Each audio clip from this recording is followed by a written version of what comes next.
কুসুম ধারাবাহিক সিরিয়ালে আজকে দেখতে পাবেন দাঁড়াও আমি দেখেছিলাম এখানে কেউ ছিল। জঙ্গলের ভেতর সন্ধে নামছে আর ঠিক তখনই কুসুম সরকার ভয় পেয়ে কেঁপে উঠল। কিন্তু বিপদ শুধু জঙ্গলে না, বাড়িতে বসে দিদি বলছে কুসুমকে পরীক্ষা নিব। আজ রাতটা কার জন্য সবচেয়ে ভয়ঙ্কর, আয়ুষ না কুসুমের? এপিসোডের শুরুতেই আমরা দেখতে পাই জঙ্গলে কুসুম বারবার চারদিকে তাকাচ্ছে, তার চোখে মনে হচ্ছে কেউ লুকিয়ে আছে। কিন্তু সত্যি কেউ আছে নাকি ভয়টাই বাস্তব? কুসুম বলে কই কেউ তো এখানে নেই, কিন্তু আমি দেখেছিলাম, আমাদের তাড়াতাড়ি বেরোতে হবে। আয়ুষ বলে এদিকে যেতে হবে, সন্ধে নেমে আসছে, অন্ধকার হলে আমরা রাস্তা খুঁজে পাবো না। কুসুমের মাথা ঘুরছে, বুক ধরপড় করছে, আর আয়ুষ নিজের ভয় লুকিয়ে কুসুমকে শক্ত করে ধরে রাখছে। কুসুম বলে খুব ভয় লাগছে ছোট সাহেব। আয়ুষ বলে তুমি আমাকে বিশ্বাস করো, আমি পাশে থাকলে ভয় কিসের? কিন্তু আয়ুষও জানে জঙ্গল অন্ধকার, অচেনা প্রাণী, এখন রাস্তায় বেরোনো মানে নিজেরাই বিপদ ডেকে আনা। আয়ুষ বলে বেটার হবে আমরা একটা নিরাপদ আশ্রয় বানাই, আজ রাতটা এখানেই কাটাতে হবে কুসুম, কাল সকাল হলে বেরোনোর চেষ্টা করব, আমি কথা দিচ্ছি কোনো বিপদ তোমাকে ছুঁতে পারবে না। অন্যদিকে বাড়িতে মনি আর মেঘা দুজনেই টেনশনে ভেঙে পড়ছে,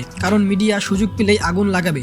মনি বলে রাত হয়ে গেছে, জঙ্গলে কত ধরনের প্রবলেম হতে পারে, মেঘাকে বুঝতে দেওয়া যাবে না, একা ভয় পেয়ে যাবে। মেঘা বলে আমি টেনশন করছি কুসুমের জন্য, খবর ছড়িয়ে গেলে কুসুমের জীবনটা হেল হয়ে যাবে। এখানেই টুইস্ট, সবাই যেখানে কুসুমকে সন্দেহ করছে সেখানে মেঘা কুসুমকে বাঁচাতে চাইছে। মনি বলে এত কিছুর পরেও তুমি কুসুমের কথা ভাবছো? মেঘা বলে আমি চাই আয়ুষ আর কুসুম সেফ থাকুক। রাত ঘনিয়ে এলো, কুসুম ভয় পাচ্ছে ভূত নিয়ে।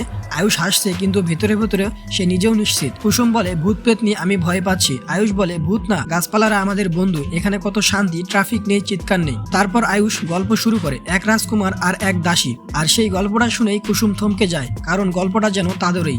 কুসুম বলে ভালোবাসা থাকলে মুখ ফুটে বলা উচিত, কে জানে রাজকুমারও হয়তো ভালোবাসে। আয়ুষ বলে তেলে জলে মিশে না কুসুম, দাসী রাজকুমারকে নিয়ে স্বপ্ন দেখতে পারে না। এই কথায় কুসুমের চোখ জলে ভরে ওঠে আর আয়ুষ থেমে যায়, কারণ সে বুঝে যাচ্ছে কুসুমের মনটা কোথায় আটকে আছে। এদিকে বাড়িতে দিদি বিষ ঢালছে। দিদি বলে কুসুমকে সঙ্গে নেওয়ার দরকার ছিল, ও আসার পর থেকেই বিপদ, ও ইচ্ছে করে জঙ্গলে লুকিয়ে থাকতে পারে, আমি ওকে পরীক্ষা নিব। আর ঠিক তখন এই ফোন করে আয়ুষ বলে মা নেটওয়ার্কের বাইরে ছিলাম, কুসুমকে রেস্কিউ করতে জঙ্গলে এসেছিলাম, এখন আমরা একসাথে আছি, কুসুম আমার জন্য বিছানা বানিয়েছে। এই কথাটা শুনেই দিদিমা ফোন কেটে দিল। কুসুম বলে দিদিমা ফোনটা কেটে দিলেন কেন? এখন প্রশ্ন একটাই, এই ফোন কাটা কি শুধু রাগে, নাকি দিদি ইন্দ্রাণী ইতিমধ্যে কুসুমকে ফাঁসানোর প্ল্যান সেট করে ফেলছে?